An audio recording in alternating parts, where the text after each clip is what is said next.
गरु को बंचाइबाकु जाई एक यात्रीवाही बस भारसाम्य हराई दुर्घटनाग्रस्त हेबा परे गोटिए गरुर मृत्यु हेबा सह 10 जन बस यात्री आहत होइछन्ति।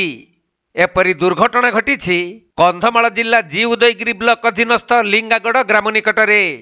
मिलिथिबा सूचना अनुसार मालती नामक एक घरोई यात्रीवाही बस आसिकारु मुनिगुड़ा अभिमुखे जाउथिला। तेबे लिंगागड़ ग्राम निकटरे गुटिए षंढ गरु मानकु गुड़ाइबारु दुईटी गरु हठात रास्ता उपरकु उठी आसिथिले।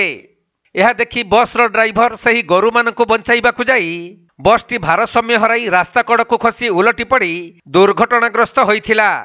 हेले एही दुर्घटना रे गोटिए गरुर मृत्यु हेबा सहित प्राय 10 जन बस यात्री आहत होइथिले।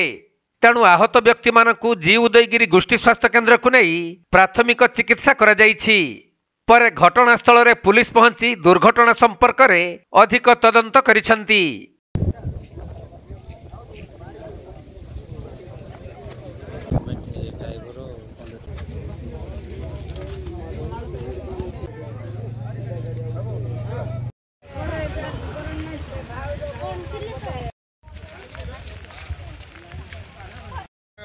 फोटो वीडियो करेगा